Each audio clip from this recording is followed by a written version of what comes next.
Por que Jesus falava por parábolas? Quando Jesus falava com os líderes religiosos, que imaginavam saber tudo sobre Deus, usava as palavras com que eles estavam acostumados. Mas quando falava para as multidões, Jesus preferia usar histórias que explicassem o reino de Deus. Estas histórias que ele contava são chamadas parábolas, porque se pode descobrir através delas a semelhança entre a vida das pessoas e os ensinamentos do Divino Mestre.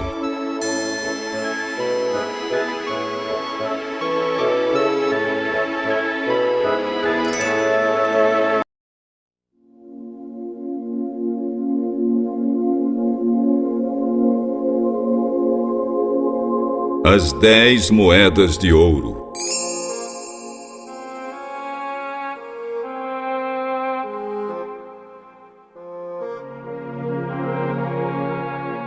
Um dia, junto ao mar da Galileia, Jesus contou mais uma história à multidão. Um homem nobre que morava numa província foi chamado à capital do império para ser coroado rei e depois voltar.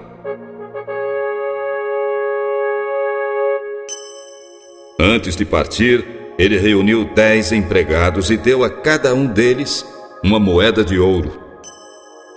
Vejam o que vocês conseguem ganhar com este dinheiro até a minha volta. Mas alguns do seu povo tinham ódio dele. Por isso enviaram uma declaração de independência, dizendo que haviam se revoltado. Não o queriam como rei. Ao voltar para casa, ele chamou os empregados. O que vocês fizeram com meu dinheiro? Conseguiram algum lucro? Patrão, eu ganhei 10 vezes mais do que o senhor me deu. Ótimo!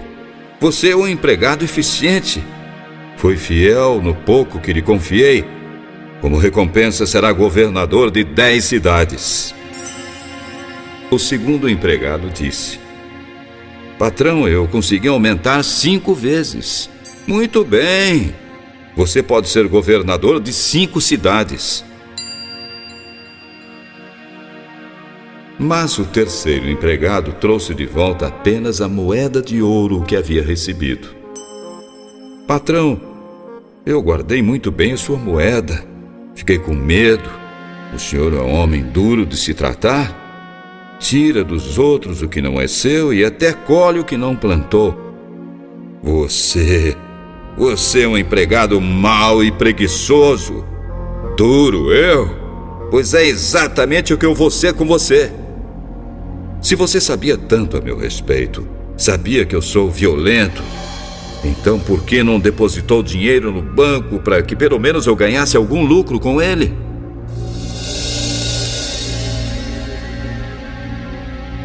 Tomem a moeda dele. E tem aquele homem ali, aquele que ganhou mais. Mas, senhor, ele já tem muito. Sim, mas sempre foi verdadeiro que aqueles que têm muito ganham mais. E aqueles que têm pouco, até o pouco que têm, eles perdem. E agora, quanto a esses inimigos meus que se revoltaram, tragam todos aqui. Eu quero que eles sejam mortos na minha presença.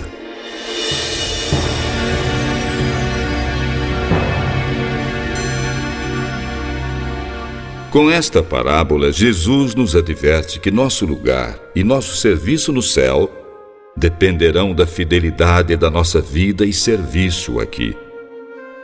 A moeda representa nossas aptidões, tempo, recursos e oportunidades para servir ao Senhor enquanto estamos aqui na terra.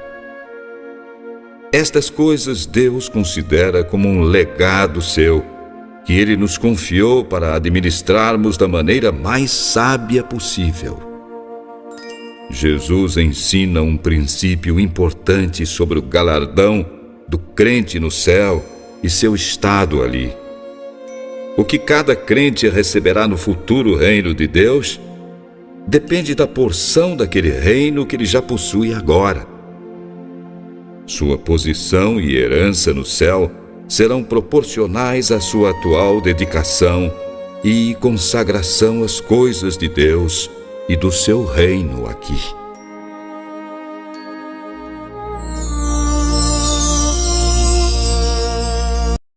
O trigo e o joio.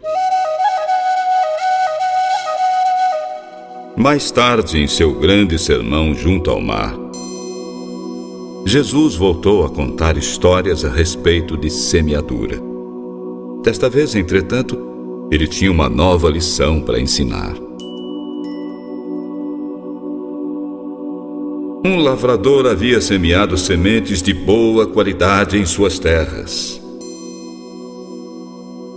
Mas uma noite, enquanto ele dormia, veio um inimigo e semeou no meio do trigo uma erva ruim, chamada joio, e depois foi embora. Quando as plantas cresceram e se formaram as espigas, apareceu o joio. Os empregados disseram: Patrão, o senhor semeou sementes boas nas suas terras. De onde será que veio este joio? Foi algum inimigo que fez isso. O senhor quer que a gente arranque o joio? Não, porque quando vocês forem tirar o joio, poderão arrancar também o trigo. Deixem o trigo e o joio crescerem juntos, até o tempo da colheita.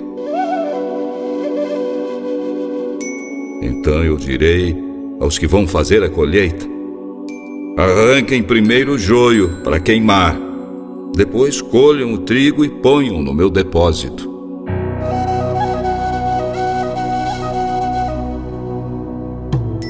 Quando Jesus voltou para casa, os discípulos perguntaram: Mestre, o que quer dizer esta parábola? Quem semeia sementes boas é o Filho do Homem. O terreno é o mundo. As sementes boas são as pessoas que pertencem ao reino, e o joio, as que pertencem a Satanás. O inimigo que semeia o joio é o próprio diabo. A colheita é o fim dos tempos, e os que fazem a colheita são os anjos. Assim como o joio é ajuntado e jogado no fogo, assim também será no fim dos tempos. O Filho do Homem mandará os seus anjos, e eles irão ajuntar e tirar do seu reino todos os que fazem os outros pecarem, e também todos os que praticam o mal.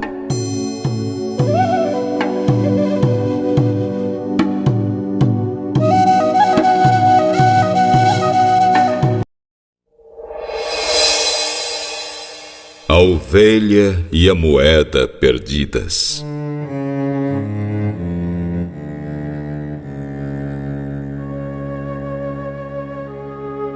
Jesus falava muito sobre o amor de Deus e sua disposição de perdoar até mesmo o pior dos pecados. Por isso, muitos cobradores de impostos e outras pessoas de má fama o procuravam. Queriam ouvir as palavras do Mestre.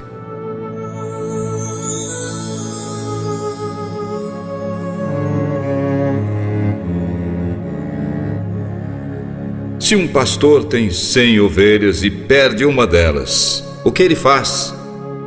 Ele deixa no campo as 99 e vai procurar a ovelha perdida até encontrá-la, ou simplesmente a esquece? É claro que não. Ele vai procurar a ovelha perdida até achá-la.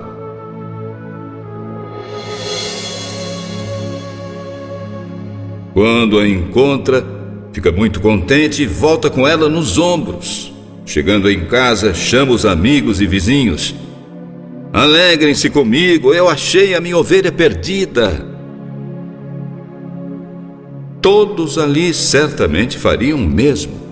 Percorreriam quilômetros e mais quilômetros a pé, correndo perigo e riscos de vida, até encontrar a ovelha perdida. Mas por um homem perdido, um menino ou uma menina perdidos, eles não levantariam um dedo.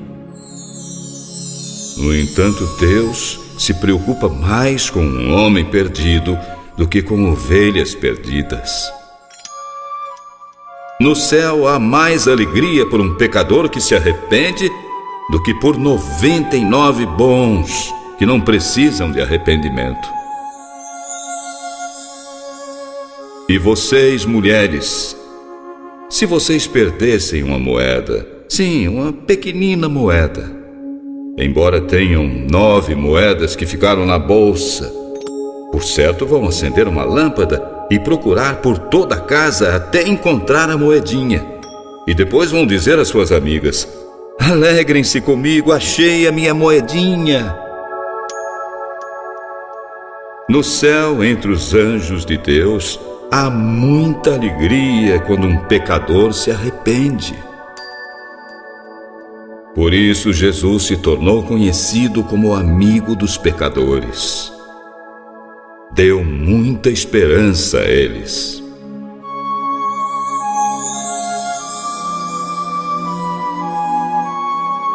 O bom samaritano.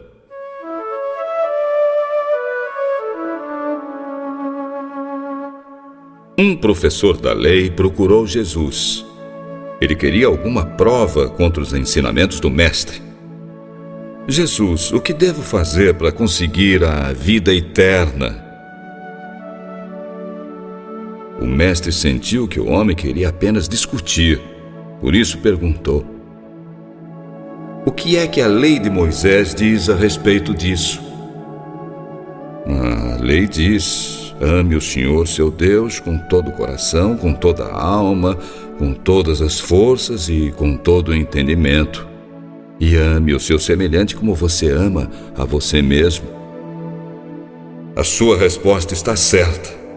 Faça isso e você viverá. Porém, o professor da lei, querendo justificar sua falta de amor por algumas pessoas, perguntou: mas quem é o meu semelhante, Senhor? Se você tem ouvidos para ouvir, então ouça. Certo homem descia de Jerusalém para Jericó, e no caminho ele caiu nas mãos de salteadores. Os bandidos feriram o solitário viajante e roubaram toda a sua roupa. Deixaram o homem caído no chão, meio morto. Por acaso passou por ali um sacerdote, mas ele não parou. Olhou apenas de longe e foi embora. Em seguida passou um levita. Este pelo menos chegou mais perto. Deu uma olhada, mas também não socorreu o homem. Porém, passou por ali uma das pessoas a quem os judeus odiavam, um samaritano. Ele, sem pensar no perigo que corria, desceu do jumento, ajoelhou-se e limpou as feridas do homem o melhor que pôde. Então, com todo cuidado, colocou o homem sobre o seu próprio animal e foi andando em direção à hospedaria mais próxima. Ali pediu um quarto para o ferido e comida. No dia seguinte, quando teve de prosseguir viagem, entregou 2 moedas de prata ao dono da hospedaria. Tome conta dele. Quando eu passar por aqui na volta, pagarei o que você gastar a mais com ele. Então Jesus olhou firme para o professor da lei. Na sua opinião, qual desses 3 foi o semelhante dele? O samaritano, claro. Ele foi o único que teve pena do homem. Pois então, vá, faça a mesma coisa.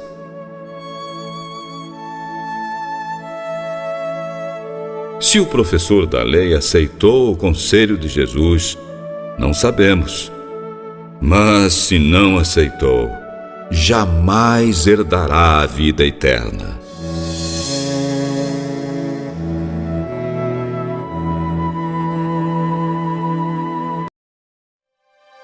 A pesca milagrosa.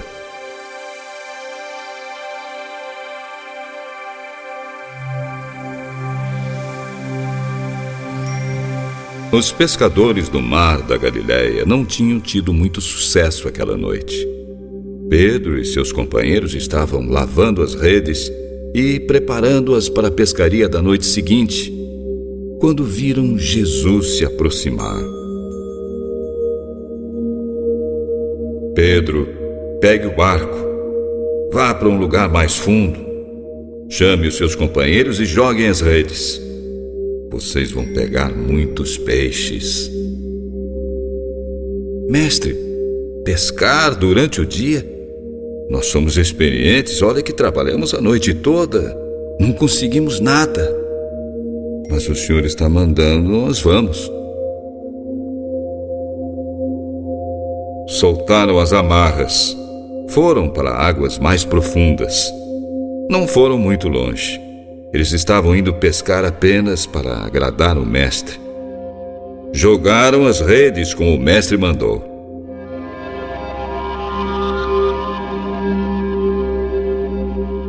De repente perceberam que as redes estavam cheias, quase arrebentando. Como pode ser isso, Pedro? É muita coisa, André. Então fizeram sinal, chamaram os outros companheiros. Eles encheram os 2 barcos. Eram muitos peixes. Os barcos estavam quase afundando. Com a água ameaçando invadir o barco, remaram para a praia. Quando chegaram, esqueceram tudo. Peixes, rede, barcos, e caíram aos pés de Jesus. Jesus, afaste-se de mim, eu sou um pecador, não posso andar ao seu lado. Fique tranquilo, Pedro. De agora em diante você vai ser um pescador de almas.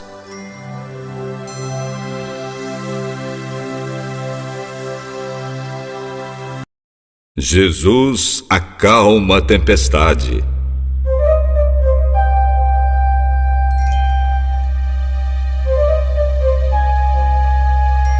Uma tarde após um agitado dia de trabalho, ensinando e curando, Jesus disse a seus discípulos: Vamos pegar o barco. Eu estou muito cansado. Quero ir para o outro lado do lago. Era uma bela tarde. O sol se punha no ocidente. Jesus se ajeitou na proa do barco e dormiu profundamente.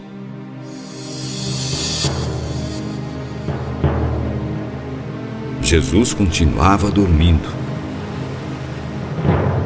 Mestre, mestre, a água está invadindo o barco. Nós vamos afundar, podemos morrer. Jesus ficou em pé, olhando as trevas em torno, ergueu os braços. Tempestade, vento, parem agora mesmo.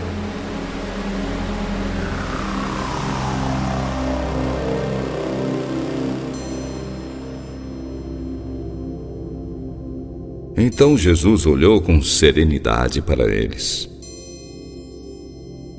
Onde está a fé que vocês têm? Quem é este homem? Ele manda até no vento e nas ondas, e eles prontamente obedecem. Os discípulos estavam admirados. Nunca isto havia acontecido desde a criação, quando Deus disse: haja luz, haja firmamento, haja abundância de águas, produz a terra seres vivos de toda espécie.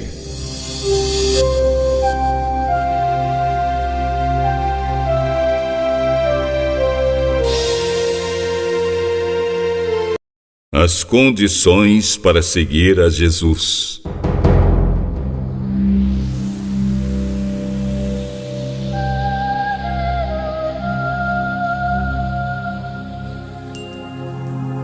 Novamente, uma grande multidão acompanhava Jesus. Ele fixou os olhos no público e falou: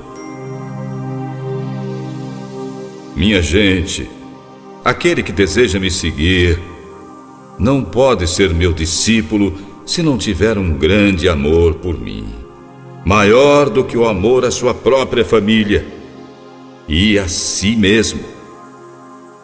Quem não carregar a sua cruz, não se despojar de tudo para me seguir, não pode ser meu discípulo. Se algum de vocês está pensando em construir uma torre, primeiro calcula quanto vai custar para ver se o dinheiro dá.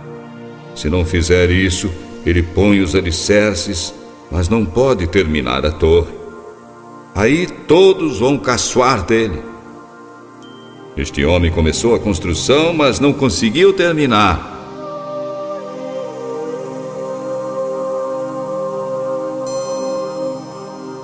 Se um rei que tem 10.000 soldados vai partir para combater o outro que tem 20.000, ele primeiro avalia se está em condições de enfrentar o outro. Se não fizer isso, acabará precisando mandar mensageiros ao outro rei, enquanto este ainda está longe para negociar a paz. Assim, nenhum de vocês pode ser meu discípulo se não deixar tudo o que tem.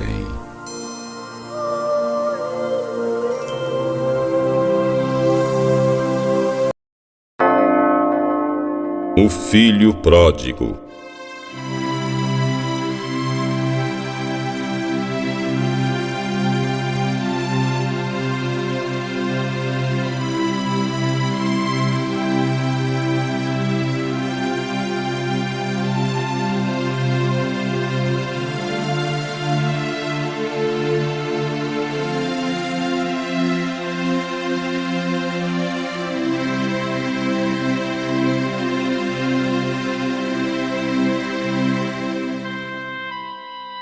Um fazendeiro tinha 2 filhos.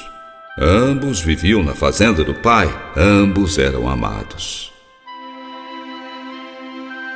Mas o mais jovem estava cansado de ouvir o que devia e o que não devia fazer. Ele queria ser livre. Então, procurou o pai. Pai, eu quero agora a minha parte da herança. As ponderações do pai foram em vão. E com muita tristeza, ele atendeu o pedido do filho e repartiu os bens em 2 partes iguais. Poucos dias depois, o filho se afastou do lar, partiu para outro país e ali viveu uma vida cheia de pecado. Desperdiçou toda a herança que havia recebido. Então começou uma terrível crise naquele país. O rapaz começou até a passar fome.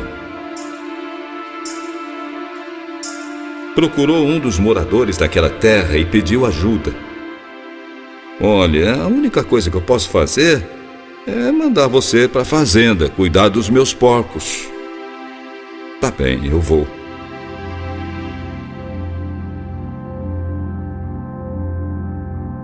Ali, com fome, ele tinha vontade até de comer o que os porcos comiam. Caindo em si, pensou: os empregados do meu pai têm comida de sobra e eu aqui estou morrendo de fome. Vou retornar à casa do meu pai. Vou dizer humildemente: Pai, eu pequei contra Deus e contra o Senhor. Não mereço mais ser chamado seu filho. Mas, por favor, Pai, quero ser um dos seus empregados.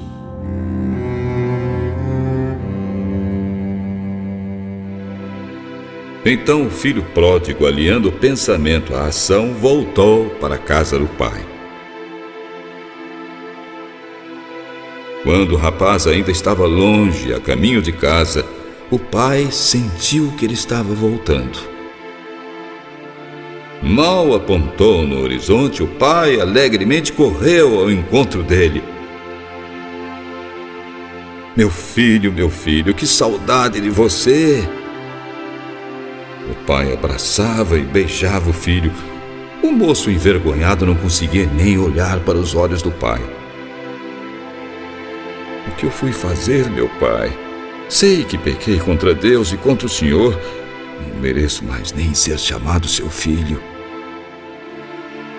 Mas o pai suspirou fundo, sacudiu a cabeça e ordenou aos empregados: vão depressa, tragam a melhor roupa para ele, ponham um anel e sandálias no meu filho e matem o bezerro mais gordo. Nós vamos festejar até o dia amanhecer. Meu filho caçula estava morto. Ele tornou a viver. Estava perdido e foi achado. E começou a festança.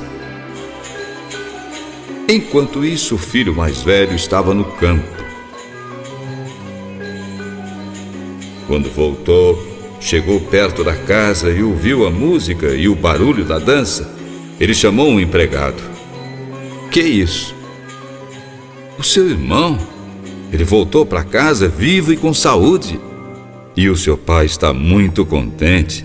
Ele mandou matar o bezerro gordo.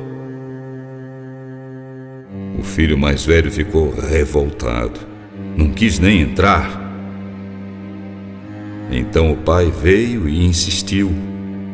Entre, meu filho. Vamos festejar a volta do seu irmão. Pai, faz tantos anos que trabalho como um escravo para o senhor. Jamais desobedeci uma ordem sua, não é? E o senhor nunca me deu nem um cabrito para eu festejar com os meus amigos. Porém, esse seu filho aí, ele desperdiçou tudo que era seu, gastou em farras. E agora voltou e o senhor mandou matar um bezerro gordo. Calma, meu filho. Você está sempre comigo. Tudo que é meu é seu. Mas era preciso fazer uma grande festa para mostrar a nossa alegria. Porque esse seu irmão estava morto e tornou a viver. Ele estava perdido e foi achado. Com esta parábola, Jesus ensinou que Deus é um Pai maravilhoso. Ele nos ama, nos perdoa e sempre nos acolhe, desde que o nosso arrependimento seja sincero.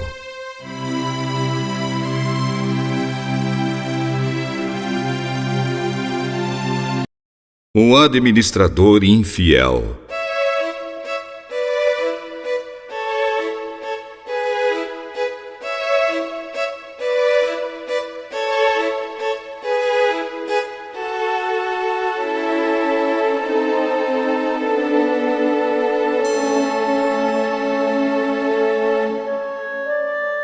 Jesus reuniu os discípulos e começou a contar.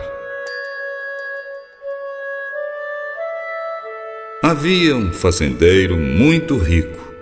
Ele tinha um administrador. Um dia foram dizer a ele que o administrador estava desperdiçando o seu dinheiro. O fazendeiro ficou furioso. É verdade o que estão falando a seu respeito? Eu quero um levantamento de contas imediatamente. Acho que você não vai mais trabalhar para mim. O administrador pensou. Meu patrão está me despedindo. E agora, o que vou fazer? Não tenho força para cavar a terra. E sinto vergonha de pedir esmola. Ah, já sei. Se eu fizer o que estou pensando quando for mandado embora, terei amigos que vão me acolher. Então ele chamou todos os devedores. Disse ao primeiro: quanto é que você deve ao meu patrão? Eu devo 100 barris de azeite. Aqui está a sua conta. Sente-se aí e escreva. 50. Virou para o outro. E você, quanto deve? 1000 medidas de trigo. Escreva aí. Devo 800.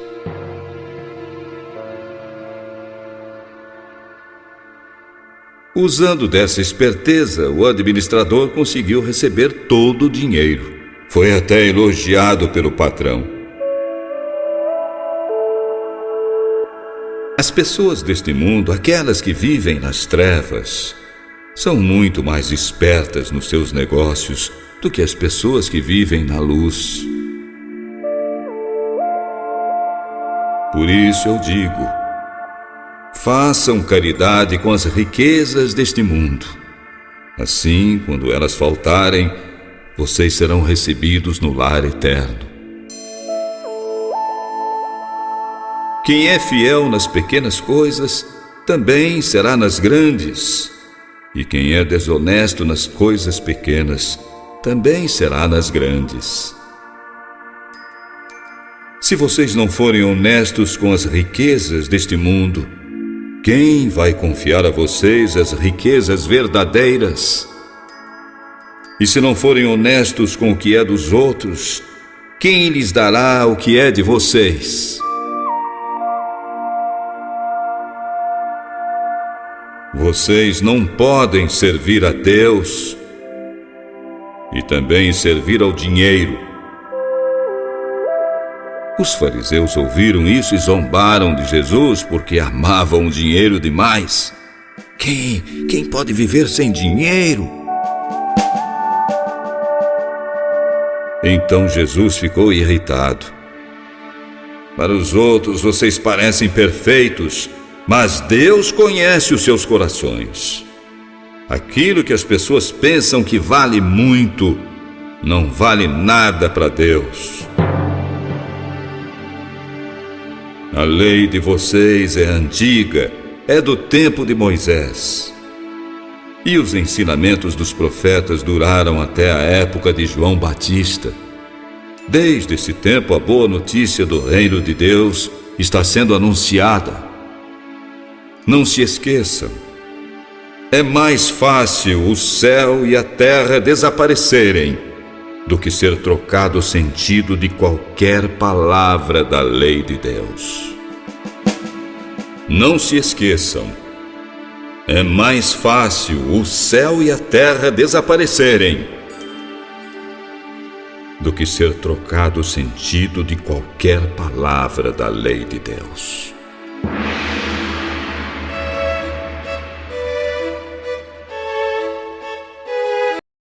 Onde está o reino de Deus?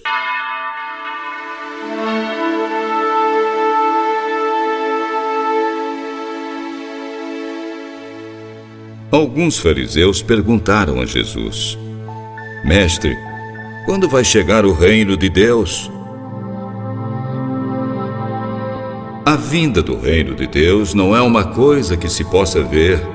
Ninguém vai dizer: vejam, está aqui, ou está ali, porque o reino de Deus está dentro de vocês.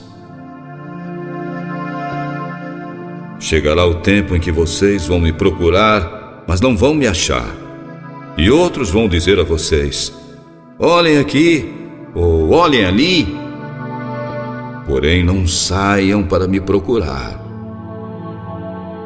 Porque assim como o relâmpago brilha de uma ponta do céu até a outra, assim será também no dia em que eu, o Filho do Homem, vier. Mas primeiro eu preciso sofrer e ser rejeitado pelo povo de hoje. Como aconteceu no tempo de Noé. Todos comiam e bebiam, os homens e as mulheres se casavam, até aquele dia em que Noé entrou na barca. Veio o dilúvio e todos morreram. A mesma coisa aconteceu no tempo de Ló. Todos comiam e bebiam, compravam e vendiam, plantavam, construíam. No dia em que Ló saiu de Sodoma, choveu do céu fogo e enxofre, e todos foram mortos. Assim será no dia em que eu voltar. Aí quem estiver no terraço em cima da casa, desça e fuja logo. Não perca tempo pegando as suas coisas. E quem estiver no campo, não volte para casa. Lembrem-se da mulher de Ló. Quem quiser salvar a sua vida vai perdê-la, e quem perder a sua vida vai salvá-la. Naquela noite, quando chegar o reino de Deus, 2 pessoas estarão dormindo numa mesma cama. Eu afirmo que uma será levada e a outra deixada. 2 mulheres estarão moendo trigo juntas. Uma será levada e a outra deixada. Então os discípulos ficaram com medo. Senhor, onde vai ser isso? Onde estiver um cadáver, aí se ajuntarão os urubus. Jesus fez esta comparação para mostrar que a melhor maneira de esperar o reino de Deus é orar sempre, sem desanimar.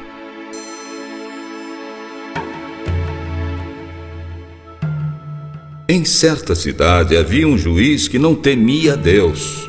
Ele não respeitava ninguém. Nesta mesma cidade morava uma viúva que sempre o procurava para pedir justiça. Senhor juiz, por favor, ajude-me, julgue o meu caso. Preciso vencer o meu adversário.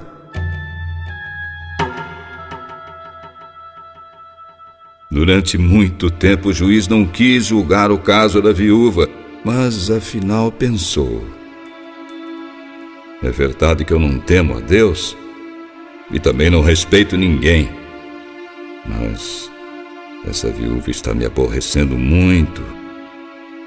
Eu vou defender os seus direitos. Se eu não fizer isso, ela vai acabar me deixando louco.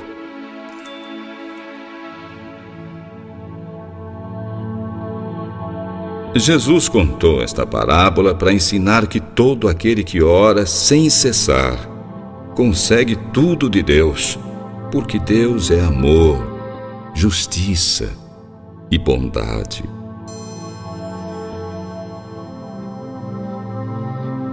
Vocês acham que Deus não vai fazer justiça a favor do seu povo que grita por socorro dia e noite? Será que Ele vai demorar para ajudá-los? Eu afirmo a vocês: Deus vai julgar a favor do seu povo e bem depressa. Mas, quando o Filho do Homem voltar, será que ainda vai encontrar fé na terra?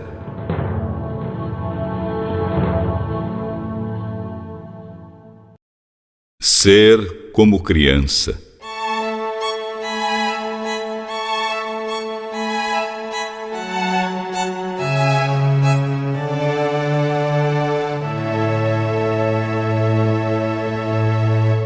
O discurso a respeito dos valores do reino de Deus era difícil também para os apóstolos.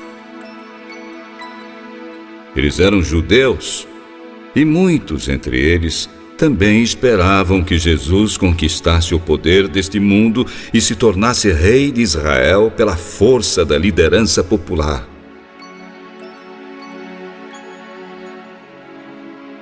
Um dia, enquanto caminhavam atrás de Jesus, estavam discutindo entre eles: quem é o maior entre nós? Jesus disfarçou como se não ouvisse e prosseguiu o seu caminho. Em casa, quando os discípulos pensavam em descansar, Jesus retomou a conversa. Vocês querem saber o que mesmo? Quem é o maior? Ninguém ousava responder. Estavam todos envergonhados pelo que disseram. Se alguém quiser ser o primeiro, seja o servo de todos. No reino dos céus, os primeiros vão ser os últimos, e os últimos vão ser os primeiros. Em seguida, fez um gesto maravilhoso. Chamou uma criança, carregou-a nos braços, acariciando seus cabelos. O reino de Deus é de quem for simples, assim como as crianças. Lembrem-se disto. Quem não receber o reino de Deus com a simplicidade de uma criança, nunca vai entrar nele.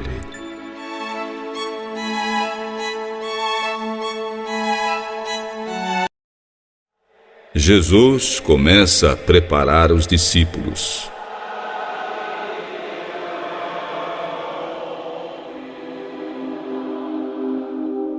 A hora derradeira se aproximava cada vez mais. Jesus queria que seus discípulos estivessem preparados. Meus amigos, nós temos que nos manter unidos. Nada pode nos separar. Nós somos como árvore. Vocês são os galhos e eu sou o tronco. Eu sou a árvore verdadeira e o meu pai é o agricultor. Ele corta os galhos que não dão frutos, mesmo que eles estejam em mim.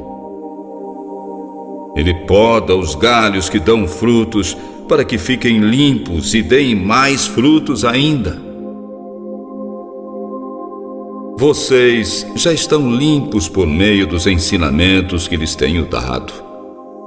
Continuem unidos comigo, e eu continuarei unido com vocês, porque só podem dar frutos se ficarem unidos comigo, assim como o galho dá frutos só quando está unido com a árvore. Eu sou a videira e vocês são os galhos. Quem está em mim e eu nele, esse dá muito fruto, porque sem mim vocês não podem fazer nada. Quem não ficar unido comigo vai ser jogado fora e vai secar. Vai ser como os galhos secos que são juntados e queimados.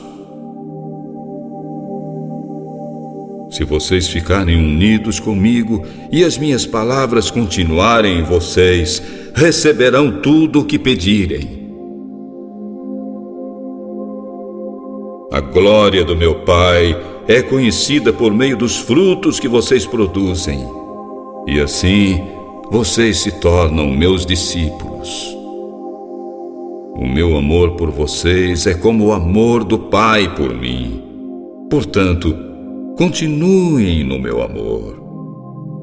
Se obedecerem aos meus mandamentos, vocês continuarão no meu amor, assim como eu obedeço aos mandamentos do meu Pai e continuo no seu amor. Eu estou dizendo isso para que a minha alegria esteja em vocês e a sua alegria seja completa. O meu mandamento é este: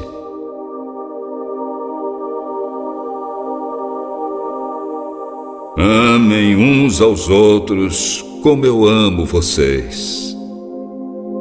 O maior amor que alguém pode ter pelos seus amigos é dar a vida por eles.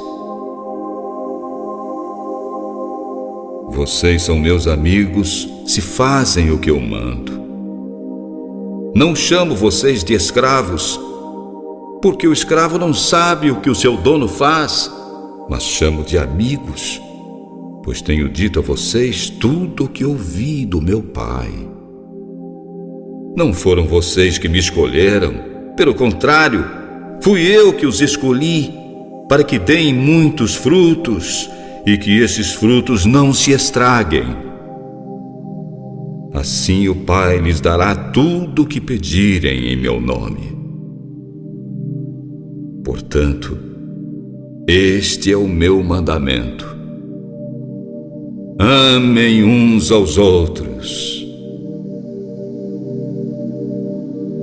Eu digo essas coisas por meio de parábolas, mas chegará o tempo em que não usarei mais comparações. Vou falar claramente sobre o meu Pai. Naquele dia vocês lhe farão pedidos em meu nome, e eu digo que não precisarei pedir ao Pai a seu favor. Ele ama todos vocês. Ele os ama porque vocês de fato me amam e acreditam que vim de Deus. Eu vim do Pai e entrei no mundo. E agora deixo o mundo e vou para o Pai.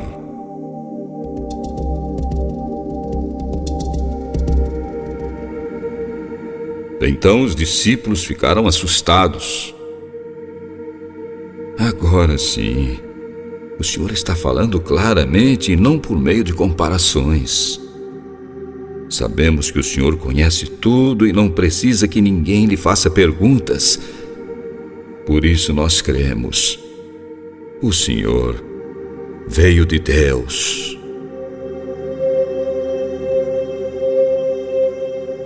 Então agora vocês creem? Pois chegou a hora de vocês todos serem espalhados, cada um para sua casa, e assim vão me deixar sozinho. Porém, fiquem tranquilos, eu não estou só. O Pai está comigo. Eu digo isso para que vocês tenham paz, por estarem unidos comigo. No mundo vocês vão encontrar aflição, mas tenham coragem. Lembrem-se, eu, Jesus, venci o mundo.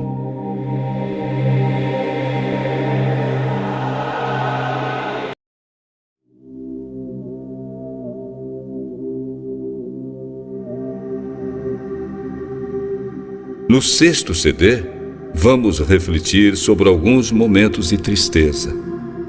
Jesus foi rejeitado em Nazaré, João Batista decapitado. Mas também vamos narrar grandes alegrias, como a cura de Talita, a multiplicação dos pães e muitas outras passagens maravilhosas. Tudo isto no próximo CD. Até lá!